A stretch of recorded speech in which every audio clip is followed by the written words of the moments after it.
That was that. So if you're, you know, like, oh my gosh, I'm just trying to lose the weight, expect that to happen. Blessings, yeah. I see the blessings coming our way, our way, our way. Hey y'all, it's your girl Everything Me and Sims back again with another video. Today's video is going to be talking about my postpartum journey, my weight loss, my mental health, all of that good stuff, because I know a lot of people are having babies now. It's a pandemic, and I mean, what else better do people be having to do than just be with their significant other? So yes, me and my husband, this is our second pandemic baby, so I'm going to be talking about how all of that affected my mental health, how this pregnancy was wearing and tearing on my body, and just giving you guys a little bit more context as to why I've been gone so long. Because I've been gone for too long, now it's time to bring it back. Like I told y'all, I'm back and I'm better now. So it's time to stay on the groove. So if you're this far into the video, you might as well already hit subscribe, join the goal, gang, gang, gang. We lit over here, and that's on period, sis. If you ain't got no goals, set some, achieve some. The time is now. If you needed a message or a memo, it's me. Let's get it done. 2021, we're coming after everything that God has ordained for us. So what you waiting on? We're not playing no games. 2021, we need to accomplish the rest of them goals that we just set out and God didn't tell us to do. Yeah, because a lot of us don't listen to God. And it may be me and you too. So I'm here to minister to you. Get into this beat though, y'all. This is my everyday natural face. I just dropped that video last week. I'm gonna card that here. So if y'all wanna know how to do an everyday, you know, beat, real simple, real light, you know, not too heavy on the face, you can go ahead, watch that video. Make sure I link it in the description too. Y'all need to watch this. Y'all need to get this stuff. I've been gone. I've been reflecting, and now it's time for me to share it so we all could be better. Also, as you guys see, I'm in my PJs, but I'm really thinking I'm feeling this whole little PJ thing on my channel. Like, you know, come in beat face, like baddie, but in the PJs to let y'all know, like, this is a comfortable space. Because some days when I film, I really don't feel like doing anything, to be honest, y'all. This past week, my motivation completely left. Like, I really didn't feel like doing anything. I was like, I know God called me to do this, and I need to get up and I need to do what I need to do and get it done. But some days you really just don't feel motivated, and this is the space for that. Like, people seem like they have everything together on social media, but people do need a space to let down their hair and to be comfortable. So this is going to be a channel where we wear PJs and drink wine. I mean, I'm not gonna say I'm not ever going to be dressed up, but I feel like we need to normalize chilling during this pandemic. Like, not everybody is getting up, be-faced, going out. That's not what we're doing. We're chilling. We're talking, we're conversing. So let's get into point one. If you see me looking down, it's because I have my notes. What we're gonna talk about, all that on my phone. So the first thing that I'm going to talk about is breastfeeding. Breastfeeding is very hard. I'm not gonna lie to you guys. The only one of my kids who breastfed for a very long time was Caden, and I'm exclusively pumping. So Caden, he came out, he didn't latch too good, but when he got to 3 months, he was able to latch on, drink a lot, and it wasn't a problem. And here we go with Kinley, Cairo, and Kamaya. They came out once they, you know, I pushed them out or whatever, they latched on the boob very good. They ate very good, ate for a long time. But after then, I don't know, they just got confused or whatever and just decided not to latch on anymore. I just continued to pump, and I pumped for Kinley until she was 2 years old. I pumped for Cairo until he was about a year and some change, a little bit, but he weaned himself off. He had food and was like, I'm not really feeling breast milk anymore. And Kamaya, as you guys already know, I had her 7 weeks ago. So she's still, you know, drinking milk, freezer full of milk.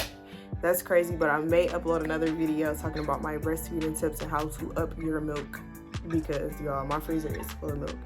And I will add a video into my next video for context. So now that we're talking about that and how high my milk supply is, we're gonna go into overproduction.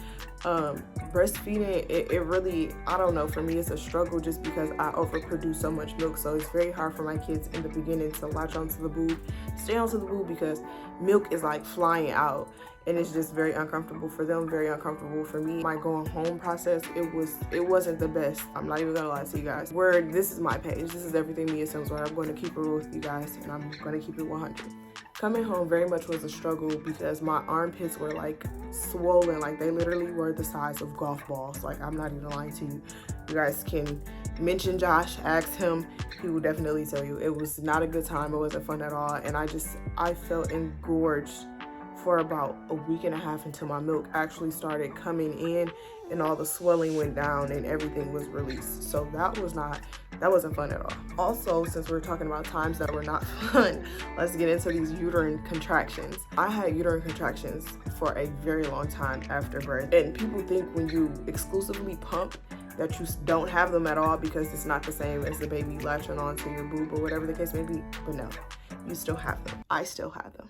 It's not comfortable at all. So that was really bad. That lasted for a very long time. But I can say that I appreciated the uterine contractions because that just let me know that my body was going back to normal and everything was condensing and going back down to the size that it needed to be.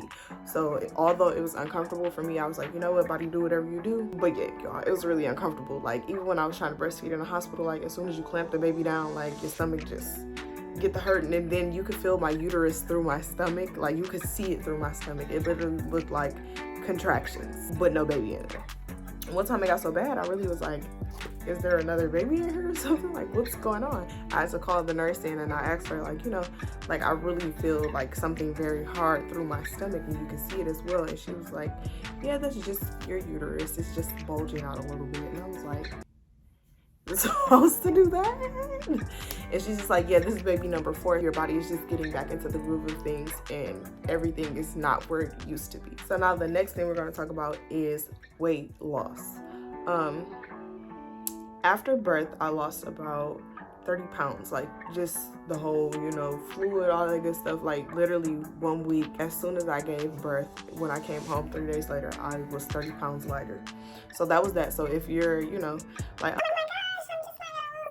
expect that to happen. Some people lose the weight as soon as, or not lose all of the weight, but lose a significant amount of weight as soon as they push the baby out. Also, I'm going to show you guys my 3-day postpartum picture here and my 6-day postpartum picture here. Guys, complete difference. And I'm going to let you in on a secret. I do not tell you this at the hospital, but I would suggest getting some type of shapewear. If it's a faja, if it's a girdle, if it is a waist trainer, something, get some type of shapewear. This is going to aid in your weight loss. What I've come to notice is sometimes it's not even weight, like in your stomach area, it's not even weight. It's just from everything hanging out and not being pushed back into where it needs to go. So I got some shapewear, y'all. This is the first time that I've worn shapewear after birth, and I can say I've seen a significant difference. Like I've only been wearing shapewear for about a week, but I can see the difference, y'all, like very much a difference.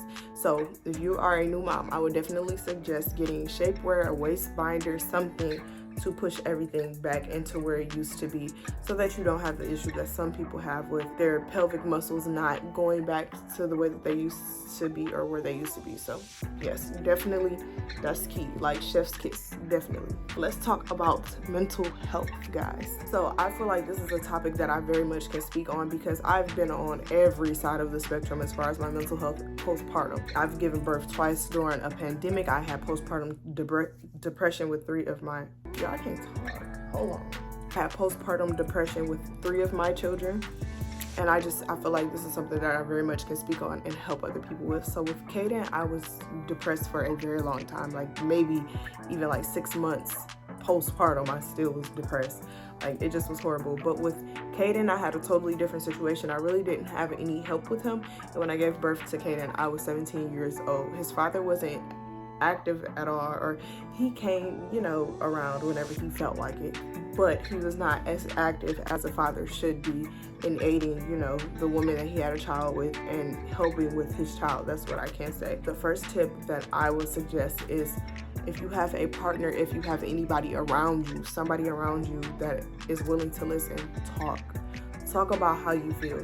I feel like in the Black community, we have this narrative with whatever happens, you know, here. We don't speak about it, we don't talk about it, or thinking that our problems are a burden, or talking about something will just be a burden on somebody else. No, you really have to express how you feel. And this being my 4th baby, I learned that I have to express to my husband how I feel, what makes me feel away, and how we can adjust. Because if I don't talk to him about how I feel, or if I don't talk to anybody about how I feel, then things are going to continue to be bottled up on the inside. And how will he ever know, or how can anyone assist me if they don't know? So that is the key. If you are going through a rough time and you are watching this now, just know, if you do not speak about how you feel, if you don't open up to someone and be vulnerable, it is okay to be vulnerable. You just had a baby. People need to be sensitive to that, and also be mindful of who you have around you, because if people are not sensitive to the fact that you just have given birth, then it's just they're gonna have to be removed. And I learned that. I was depressed all 3 pregnancies, and I noticed that it was the company that I kept. Be mindful of the company that you keep, really, because those people can definitely affect what is going on mentally with you. In this pregnancy, postpartum, I have not one lick of depression, guys. I can honestly say that.